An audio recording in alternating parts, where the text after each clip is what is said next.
Hello students, आज 23 फरवरी 2019 है और आज का मोस्ट इंपॉर्टेंट करंट अफेयर लेकर आया हूँ। जो लोग पहली बार हमारे चैनल पे आ रहे हैं, डेली सबसे पहले करंट अफेयर देखने के लिए हमारे चैनल को सब्सक्राइब कर लीजिए और इस तरह के बेल आइकन को प्रेस कर दीजिएगा ताकि जो भी इस तरह का वीडियो आएगा उसका नोटिफिकेशन आपको मिल जाएगा। आज के करंट अफेयर का PDF नीचे डिस्क्रिप्शन से आप डाउनलोड कर सकते हैं। आप डेली करंट अफेयर का PDF हमारे टेलीग्राम से भी डाउनलोड कर सकते हैं। लास्ट में आपसे 2 क्विज करूँगा जिसका आंसर आपको नीचे कमेंट में लिखना है और वीडियो देखने के बाद पसंद आता है तो लाइक और शेयर जरूर करना। अब चलिए स्टार्ट करते हैं। पहला क्वेश्चन है, सियोल शांति पुरस्कार प्राप्त करने वाले 14वें व्यक्ति कौन बने हैं? तो ये पुरस्कार मिला है भारत के प्रधानमंत्री नरेंद्र मोदी को। Option A right answer. तो इस तरह से यह पुरस्कार प्राप्त करने वाले ये 14वें व्यक्ति बने हैं पूरे विश्व के, ध्यान में रखिएगा, ठीक है।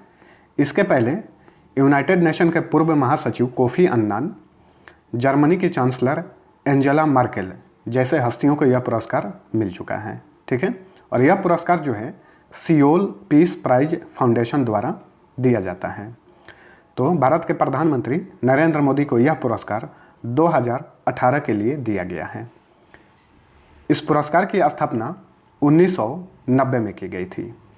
इस पुरस्कार को देने का मकसद जो है कोरियाई गणतंत्र के नागरिकों में मौजूद शांति की भावना से दुनिया को परिचित करवाना है, ठीक है। यहाँ पे हम लोग सियोल का जो बात कर रहे हैं, ये दक्षिण कोरिया की राजधानी है सियोल। दक्षिण कोरिया के बारे में जान लेते हैं हम लोग। ये है वर्ल्ड का मैप। दक्षिण कोरिया और उत्तर कोरिया दोनों पास में ही हैं। आप यहाँ पे देख सकते हैं येलो कलर में इस साइड में है साउथ कोरिया और इस साइड में है नॉर्थ कोरिया। इसी के पास में जापान, चाइना भी स्थित हैं, ठीक है। तो साउथ कोरिया की कैपिटल है सियोल और यहाँ के राष्ट्रपति हैं मून जे इन, प्राइम मिनिस्टर हैं ली नाक योन और मुद्रा चलती है वोन।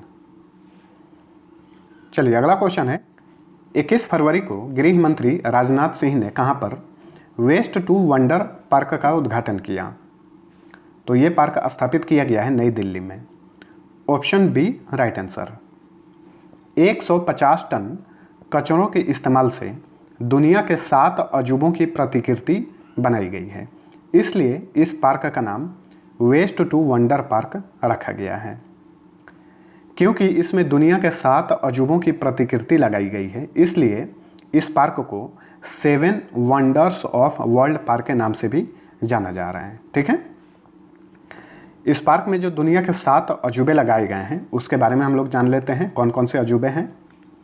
इस पार्क में ताजमहल लगाया गया है, इसकी ऊंचाई 20 फुट है। गीजा के महान पिरामिड भी बना है इसमें। पेरिस का एफिल टावर भी बना है। पीसा की झुकी हुई मीनार भी है। रियो डी जेनेरियो का क्राइस्ट द रिडीमर भी है। रोम का कोलोजियम तथा न्यूयॉर्क की स्टैचू ऑफ लिबर्टी इसमें स्थापित की गई है। सभी का इन्फॉर्मेशन मैं नीचे लिख दिया हूँ, आप इसको आसानी से आराम से पढ़ सकते हैं। चलिए अगला क्वेश्चन है, कौन BCCI लोकपाल नियुक्त होने वाले प्रथम व्यक्ति बने हैं? DK Jain. Option C right answer है। तो ये BCCI लोकपाल बनने वाले प्रथम व्यक्ति बने हैं DK जैन। इनकी नियुक्ति सुप्रीम कोर्ट ने की है। इन्हें 9 अगस्त 2018 को अनुमोदित नए BCCI नियमों के तहत नियुक्त किया गया है। DK जैन जो हैं ये सुप्रीम कोर्ट के पूर्व न्यायाधीश हैं। BCCI का बात चल गया, इसके बारे में जानेंगे। फुल फॉर्म होता है board of control for cricket in India. स्थापना 1928 को की गई थी। वर्तमान में इसके प्रेसिडेंट यानी अध्यक्ष हैं CK खन्ना, वाइस प्रेसिडेंट हैं यानी उपाध्यक्ष सोमनाथ धर, सेक्रेटरी यानी सचिव हैं अमिताभ चौधरी और CEO हैं राहुल जौहरी यानी मुख्य कार्यकारी अधिकारी हैं राहुल जौहरी। अगला क्वेश्चन है, 21 फरवरी को किस राज्य की सरकार ने किशोरी बालिका योजना लॉन्च की है? तो उत्तर प्रदेश की सरकार ने लॉन्च की है किशोरी बालिका योजना। Option D right answer. इस योजना के तहत 11 वर्ष से लेकर 14 वर्ष की आयु की बालिकाओं पर ध्यान केंद्रित किया जाएगा जिसने स्कूल जाना छोड़ दिया है। ठीक है, तो जो बच्चियाँ यानी बालिकाएं स्कूल जाना छोड़ दी हैं, उनकी उम्र 11 से 14 वर्ष की आयु के बीच में है, तो उनके ऊपर सरकार ध्यान केंद्रित करेगी और उन्हें फिर से दोबारा स्कूल भेजने का प्रयास करेगी और उन्हें हर तरह से सुविधा भी दिया जाएगा। इसी योजना के तहत अब उत्तर प्रदेश में हर महीने की 8 तारीख को आंगनवाड़ी केंद्रों पर राज्य बालिका दिवस मनाया जाएगा। हर महीने की कौन सी तारीख को? 8 तारीख को, ये ध्यान में रखिएगा। ठीक है, और इस योजना से उत्तर प्रदेश की लगभग 5 लाख बालिकाओं को लाभ मिलेगा। उत्तर प्रदेश आंसर है, इसके बारे में जानेंगे। चलिए सबसे पहले मैप देखते हैं। ये है उत्तर प्रदेश, भारत के 8 राज्य और एक केंद्र शासित प्रदेश से इसकी सीमा टच करती है। राज्यों की बात करें तो उत्तराखंड, हिमाचल प्रदेश, हरियाणा, राजस्थान, मध्य प्रदेश, छत्तीसगढ़, झारखंड और बिहार, और केंद्र शासित प्रदेश में दिल्ली से इसकी सीमा टच करती है। एक कंट्री से भी, वो है नेपाल। उत्तर प्रदेश का गठन हुआ था 24 जनवरी 1950 को। क्षेत्रफल की दृष्टि से चौथे नंबर पे है और जनसंख्या की दृष्टि से सबसे बड़ा राज्य है उत्तर प्रदेश। साक्षरता दर है 67.68%, लिंगानुपात है 912, कैपिटल है लखनऊ, मुख्यमंत्री हैं योगी आदित्यनाथ, राज्यपाल हैं राम नाईक, लोकसभा सीट की संख्या 80, राज्यसभा सीट 31, विधानसभा सीट कुल 404 हैं। एक सीट पर राज्यपाल मनोनीत करता है। विधान परिषद भी यहाँ पर, जिसकी सीट की संख्या 100 है। जिलों की संख्या 75 है। मुख्य न्यायाधीश हैं इलाहाबाद उच्च न्यायालय के मुख्य न्यायाधीश हैं गोविंद माथुर। नेशनल पार्क है Dudhwa national park, Chandraprabha wildlife sanctuary, Hastinapur wildlife sanctuary तथा Ranipur wildlife sanctuary. Dam की बात करें तो रिहंद डैम गोविंद वल्लभ पंत सागर पर है। माता टीला डैम जो है ये बेतवा नदी पर है। अगला क्वेश्चन है, ISSF वर्ल्ड कप 2019 का आयोजन कहाँ शुरू हुआ है? तो ये शुरू हुआ है नई दिल्ली में। ऑप्शन ए राइट आंसर है। 20 फरवरी से शुरू हुआ है और 28 फरवरी तक इसका आयोजन किया जाएगा। नई दिल्ली में शुरू किया गया है। इसमें 58 देशों के लगभग 503 निशानेबाज भाग ले रहे हैं। ISSF जो है इसका फुल फॉर्म होता है इंटरनेशनल शूटिंग स्पोर्ट्स फेडरेशन। इसकी स्थापना 1907 में की गई थी। हेडक्वार्टर म्यूनिख में है। म्यूनिख जर्मनी में स्थित है और वर्तमान में ISSF के अध्यक्ष हैं व्लादिमीर लीसिन। नई दिल्ली आंसर है इसका। अब हम दिल्ली के बारे में जान लेते हैं। दिल्ली एक केंद्र शासित प्रदेश है और यहाँ के मुख्यमंत्री हैं अरविंद केजरीवाल।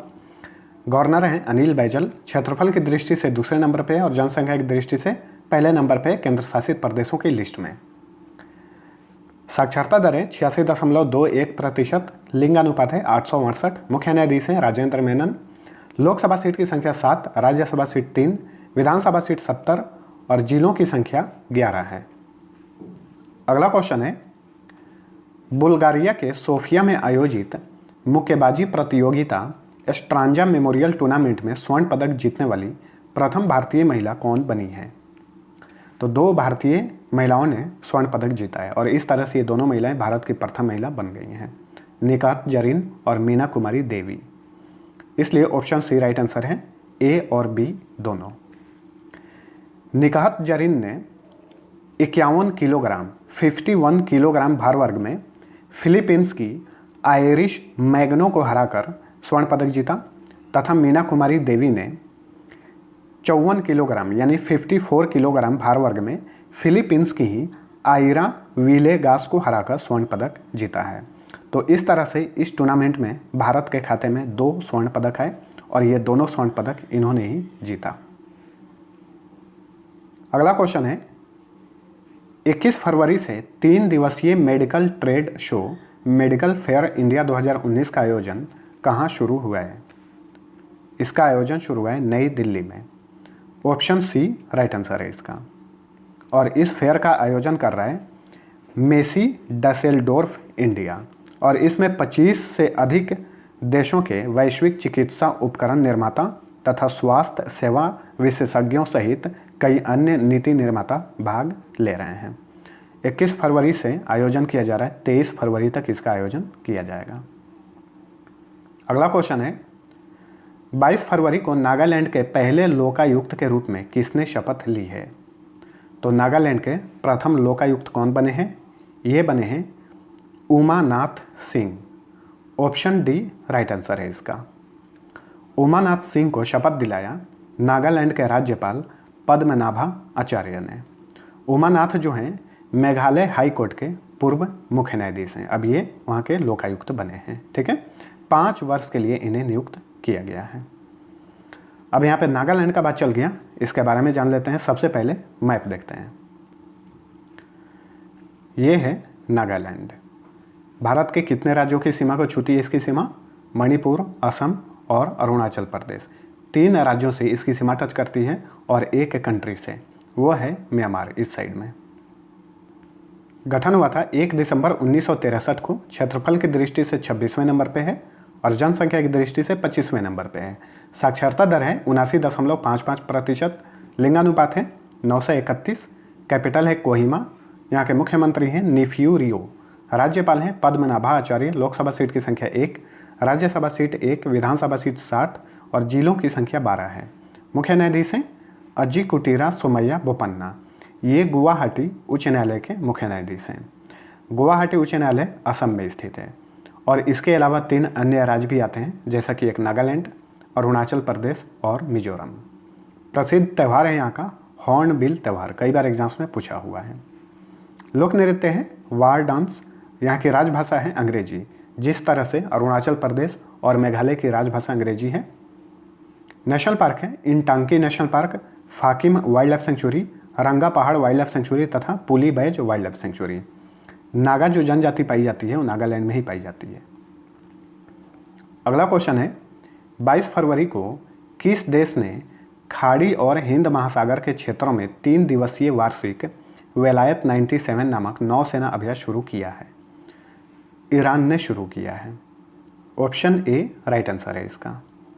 यह अभ्यास होर्मुज जल डमरू मध्य, मकरान तट, ओमान सागर और हिंद महासागर के उत्तर में आयोजित किया जा रहा है। तो इस अभ्यास का नाम याद रखिएगा, नौसेना अभ्यास है वेलायत 97 और ईरान ने इसका आयोजन कर रहा है। इसमें कोई भी देश भागीदार देश नहीं है, सिर्फ ईरान ही इसका आयोजन कर रहा है। ठीक है, ईरान आंसर है, इसके बारे में जानेंगे। सबसे पहले मैप देखते हैं। ये है वर्ल्ड का मैप और यहाँ पे है ईरान, ये है ईरान। ठीक है, ईरान की कैपिटल है तेहरान और यहाँ के राष्ट्रपति हैं हसन रूहानी और यहाँ पे मुद्रा चलती है जिसका नाम है रियाल। चलिए अगला क्वेश्चन है, दुनिया की सबसे बड़ी मधुमक्खी फ्लाइंग बुलडॉग को 21 फरवरी को लगभग 40 वर्षों बाद पहली बार किस देश में देखा गया है? तो इस मधुमक्खी को देखा गया है इंडोनेशिया में। ऑप्शन बी राइट आंसर है इसका। इसे आज से 40 साल पहले ब्रिटिश प्रकृतिवादी अल्फ्रेड रसेल वालेस द्वारा पहली बार खोजा गया था और इन्होंने ही इसका नामकरण किया था और नाम रखा था फ्लाइंग बुलडॉग। मधुमक्खी की ये सबसे बड़ी प्रजाति है और ये विलुप्त होने के कगार पर है, ये भी ध्यान में रखिएगा। इंडोनेशिया में इसे देखा गया है। अब इंडोनेशिया आंसर है, इसके बारे में जानेंगे। सबसे पहले मैप देखते हैं। इंडोनेशिया छोटे छोटे आइलैंड में विभक्त है, आप यहाँ पे देख सकते हैं, ये है इंडोनेशिया। ठीक है, बड़े क्षेत्रों में फैला हुआ है। इसी के पास में मलेशिया, पापुआ न्यू गिनी और ऑस्ट्रेलिया स्थित हैं। इंडोनेशिया की कैपिटल है जकार्ता। आसियान जो संगठन है उसका मुख्यालय भी जकार्ता में है। 2018 का एशियन गेम्स का भी आयोजन जकार्ता में ही हुआ था। इंडोनेशिया के प्रेसिडेंट हैं जोको विडोडो। मुद्रा चलती है इंडोनेशियन रुपया।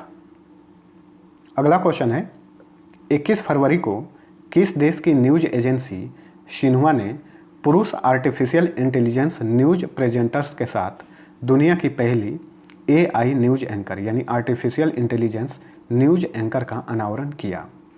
तो चीन ने इसका अनावरण किया है। Option C right answer. ठीक है, आर्टिफिशियल इंटेलिजेंस, इसको हिंदी में कृत्रिम बुद्धि बोलते हैं। ये कोई मनुष्य नहीं है, एक तरह का रोबोट है और ये रोबोट न्यूज एंकर है। ठीक है, शिन्हुआ न्यूज एजेंसी है, इसने ही इसे लॉन्च किया है। ठीक है, इस एंकर को शिन्हुआ और सर्च इंजन कंपनी सोगो द्वारा विकसित किया गया है। अब चीन आंसर है, इसके बारे में जान लेते हैं। सबसे पहले मैप देखिए। चीन जो है जनसंख्या की दृष्टि से विश्व का सबसे बड़ा देश है। ये रहा चीन। ठीक है, कैपिटल है बीजिंग और यहाँ के राष्ट्रपति हैं शी जिनपिंग और यहाँ पे मुद्रा चलती है, उसका नाम है युआन रेनमिनबी। चलिए अगला क्वेश्चन है, आधिकारिक तौर पर ब्रैमबल केई मेलोमिस नामक चूहा विलुप्त हो गया है, यह चूहा किस देश में पाया जाता था? ऑस्ट्रेलिया में पाया जाता था। Option D right answer. Important question है, ध्यान में रखिएगा। 2009 से ही इस चूहे को नहीं देखा गया है। इसे ऑस्ट्रेलिया के ग्रेट बैरियर रीफ का एकमात्र लाल पूंछ वाला स्तनधारी मूल निवासी माना जाता था। तो इस तरह से क्लाइमेट चेंज के कारण विलुप्त होने वाला यह पहला स्तनधारी चूहा है। इसका नाम है ब्रैम्बल केई मेलोमिस, नाम ध्यान में रखिएगा। 2018 में इसे international union for conservation of nature ने संकटग्रस्त प्रजातियों की रेड लिस्ट में शामिल किया था। अब ये चूहा जो है विलुप्त हो चुका है। ऑस्ट्रेलिया आंसर है, इसके बारे में जानेंगे। सबसे पहले मैप देखते हैं। ये है ऑस्ट्रेलिया। यह एक देश भी है और महादेश भी है। कैपिटल है कैनबरा। प्राइम मिनिस्टर है स्कॉट मॉरिसन और यहाँ पे मुद्रा चलती है ऑस्ट्रेलियन डॉलर। तो ये था हमारा आज का करंट अफेयर। वीडियो पसंद आया तो प्लीज़ लाइक और शेयर जरूर करना। अब चलिए कल के क्वेश्चन का आंसर बता देता हूँ। पहला क्वेश्चन था 20 फरवरी को राष्ट्रपति रामनाथ कोविंद ने ऊर्जा एवं पर्यावरण चुनौतियों तथा अवसर पर अंतर्राष्ट्रीय सम्मेलन का उद्घाटन कहाँ पर किया? सभी लोगों ने आंसर सही दिया था। नई दिल्ली में इसका उद्घाटन इन्होंने किया था। दूसरा क्वेश्चन था पणजी किस नदी के किनारे स्थित है? इसका भी आंसर सभी लोगों ने सही दिया था। मांडवी नदी के किनारे स्थित है पणजी। पणजी जो है गोवा की राजधानी है। अब चलिए आज का क्वेश्चन करता हूँ। पहला है हर वर्ष अंतर्राष्ट्रीय मातृभाषा दिवस कब मनाया जाता है? दूसरा क्वेश्चन है विजयवाड़ा निम्न में से किस नदी के किनारे बसा है? दोनों का आंसर नीचे कमेंट में जरूर लिखिए और जो लोग नए हैं सब्सक्राइब करके बेल आइकन जरूर प्रेस करना ताकि जो भी इस तरह का वीडियो आएगा उसका नोटिफिकेशन आपको मिल जाएगा।